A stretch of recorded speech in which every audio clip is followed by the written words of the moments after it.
जय हिंद। आज हम फिर से एक नए वीडियो के साथ है आप सबके साथ, जिसमें हम इंटीग्रेशन के बारे में पढ़ेंगे। और ये जो इंटीग्रेशन का जो क्लास हम ले रहे हैं वो रेगुलरली रहेगा। और आज हम इंटीग्रेशन है वो बेसिक कंसेप्ट के साथ बताएंगे। और बेसिक कंसेप्ट में हम सबसे पहले फार्मूला पे फोकस करेंगे, क्योंकि फार्मूला बहुत ही इम्पोर्टेंट है। और इसमें ज़्यादा फार्मूला नहीं है, बस कुछ फार्मूले हैं, और उसको अगर हम याद कर लेते हैं, समझ लेते हैं, या चार्ट बना के अपने पास रखते हैं तो आसानी से उसको इंटीग्रेशन के क्वेश्चन को सॉल्व करने में मदद मिलेगी। ठीक है, तो हम सबसे पहले फार्मूला टाइप पे फोकस करते हैं। तो वो फार्मूला टाइप है त्रिकोणमेट्रिक टाइप। ठीक है, उससे पहले हम थोड़ा समाकलन को देख लेते हैं कि आखिरकार समाकलन किस फॉर्म में होता है। ठीक है, जैसे कि यहाँ पे हम ले लेते हैं इंटीग्रेशन fx और dx, इंटीग्रेशन fx dx। और इसका जब हम इंटीग्रेशन समाकलन करेंगे तो इसका मान के चलिए कि हम कैपिटल fx प्लस c आ जाता है। ठीक है, तो ये जो फॉर्म हुआ वो समाकलन का हुआ।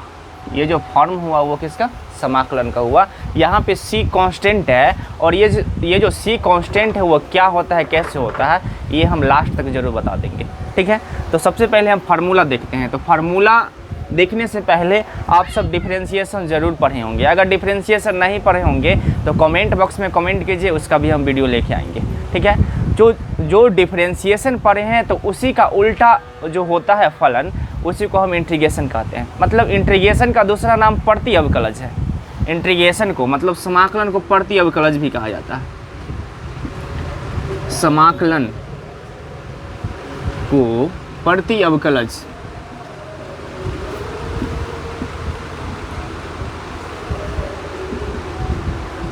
भी कहा जाता है।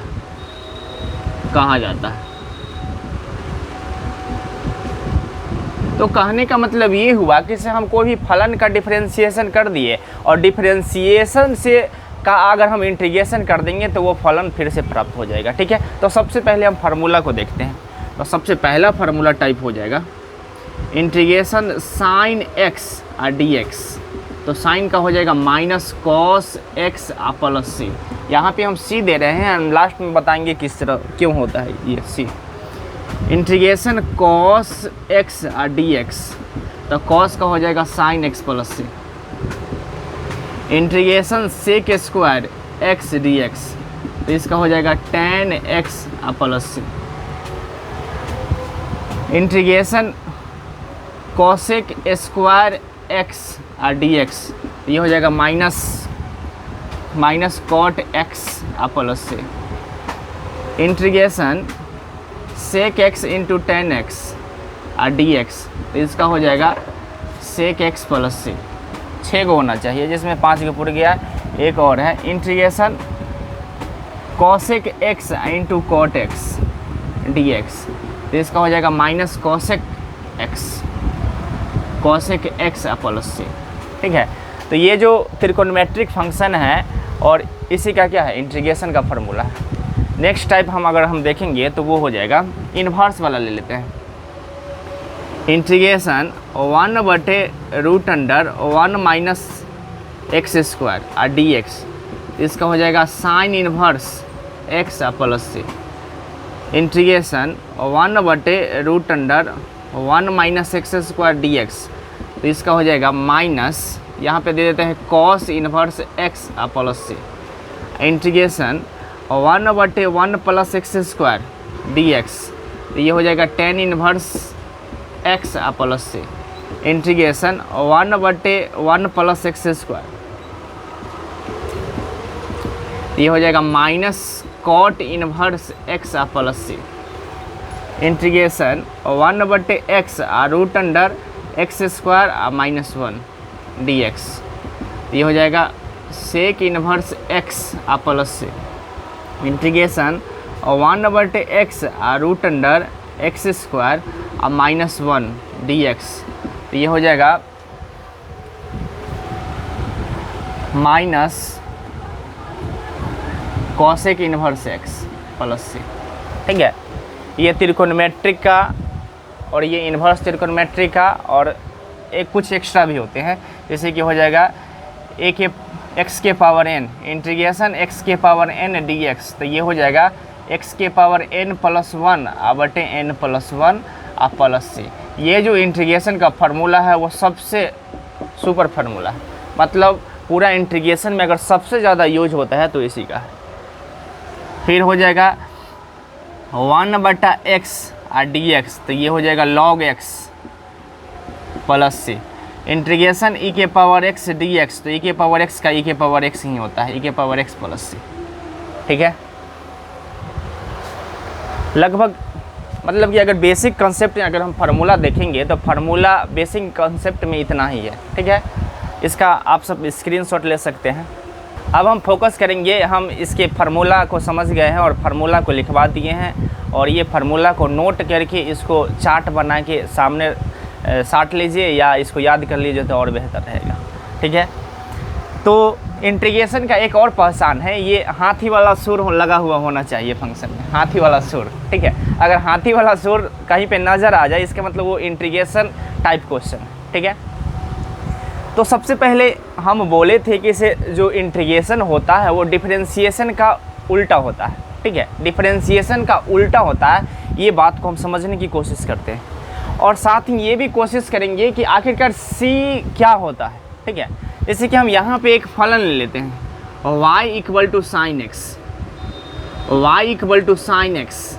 ठीक है, और साइन एक्स का सबसे पहले डिफरेंशिएशन करेंगे, तो साइन एक्स का डिफरेंशिएशन करेंगे तो डी वाई डी एक्स, और साइन का डिफरेंशिएशन हो जाएगा कॉस एक्स।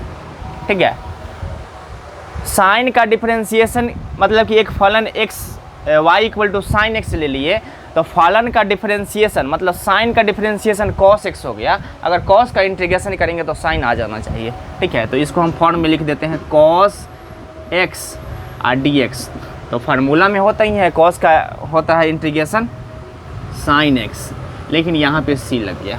ठीक है, ये c क्यों लगता है ये हम देखते हैं।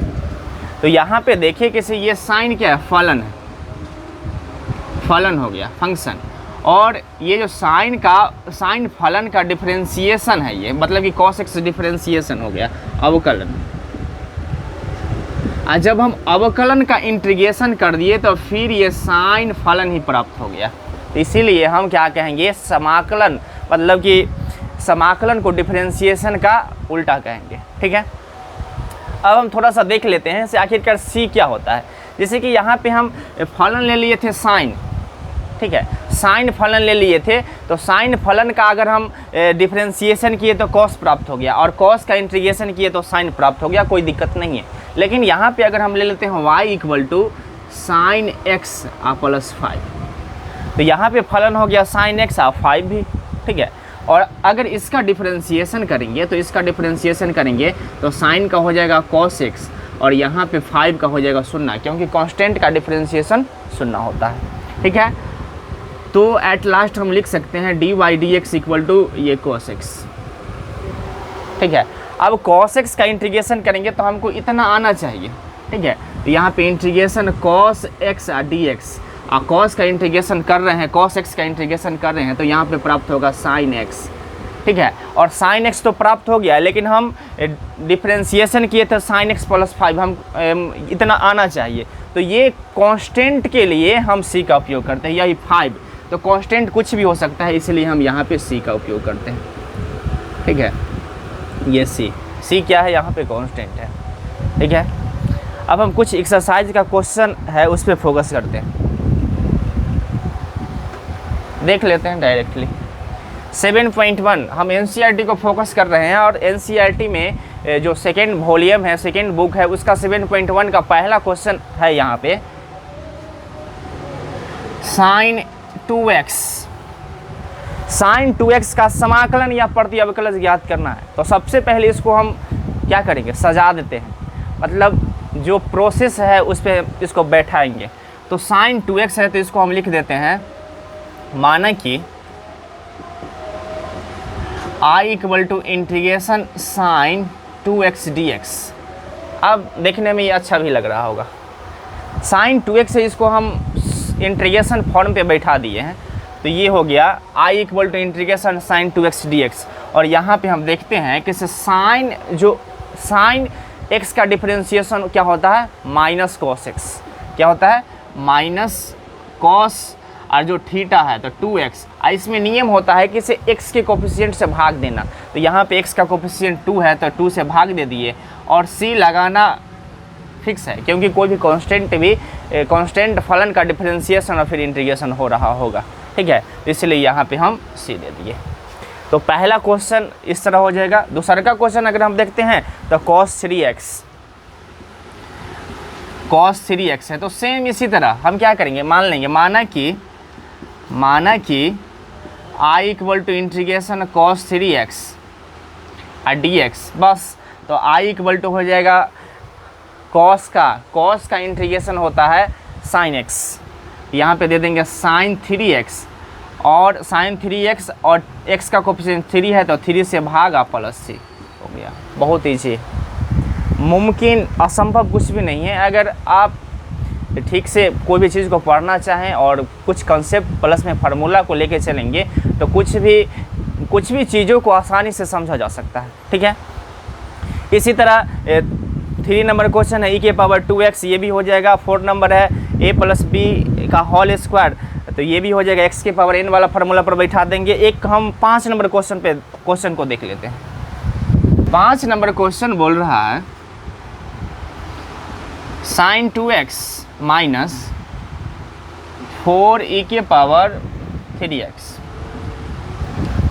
sin 2x माइनस 4e के पावर 2x, ठीक है। अगर आपको दिखने में प्रॉब्लम होगा तो आप बताइएगा कमेंट करके, उसको हम सुधार करने की कोशिश करेंगे, ठीक है। सबसे पहले इसको हम I इक्वल टू मान लेंगे, हम कुछ बोलना है, I इक्वल टू जो इंटीग्रेशन का जो प्रोसेस है, स्ट्रक्चर है, मशीन है, उस पर हम इसको बैठा देते हैं, जिसको हम I इक्वल टू मान लेते हैं।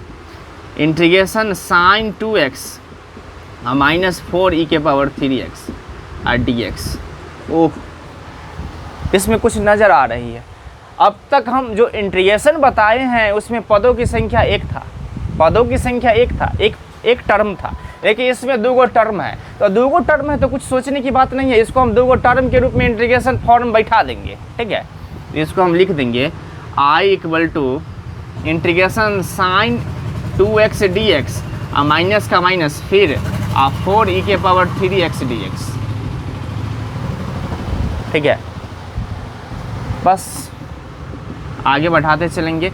साइन का इंटीग्रेशन होता है माइनस कॉस x, तो माइनस कॉस, और यहाँ पे 2x है तो 2x और x के कोफिशिएंट से भाग देंगे तो बटे में 2 हो जाएगा, माइनस ये 4 बाहर हो जाएगा, e के पावर कुछ हो तो कुछ हो, तो e के पावर 3x और x के कोफिशिएंट से हम भाग दे देंगे प्लस c हो गया। इसको हम व्यवस्थित करके लिख देंगे, कुछ भी नहीं है, ठीक है। 6 नंबर भी सेम इसी तरह अलग अलग करके हो जाएगा। 7 नंबर हम देखते हैं, हम फोकस करते हैं क्वेश्चन नंबर 7 पे। तो क्वेश्चन नंबर 7 बोल रहा है किसी integration x square into 1 minus 1/x² dx, ठीक है।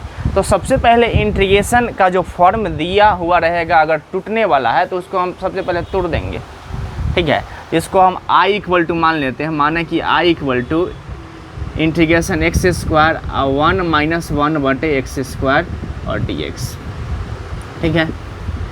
x² से गुना करेंगे तो ये हो जाएगा x² माइनस x² बटे में x² और dx, तो एट लास्ट बचा क्या, बचा यही x² माइनस 1 dx। फिर वही बात, ये 2 टर्म के रूप में आ गया तो इसको हम अलग अलग कर देंगे। तो I equal to integration x² dx minus integration dx, 1 से गुना करेंगे कोई दिक्कत नहीं है, ठीक है। तो I इक्वल टू यहाँ पे आ गया x के पावर n वाला फार्मूला, x के पावर n, तो x के power n dx equal to होता है x के पावर n प्लस 1 बटे n प्लस 1 प्लस c, तो ये हो जाएगा x के पावर 2 प्लस 1 और 2 प्लस 1 माइनस dx का इंटीग्रेशन हो जाता है, integration dx equal to x plus c हो जाता है, इसलिए यहाँ पे x हो जाएगा प्लस c, दोनों c के बदले एगो c दे देते हैं, क्योंकि कांस्टेंट और कांस्टेंट को ऐड करेंगे तो कांस्टेंट ही प्राप्त होगा। यहाँ पे हो जाएगा x³ बटे में 3 माइनस x प्लस c, ठीक है, हो गया। इस तरह इसका इंटीग्रेशन निकल गया। क्वेश्चन नंबर 8 को भी हम देख लेते हैं और उसके बाद जो सिंपल क्वेश्चन है उसको छोड़ते हुए हम आगे बढ़ेंगे। क्वेश्चन नंबर 8 बोल रहा है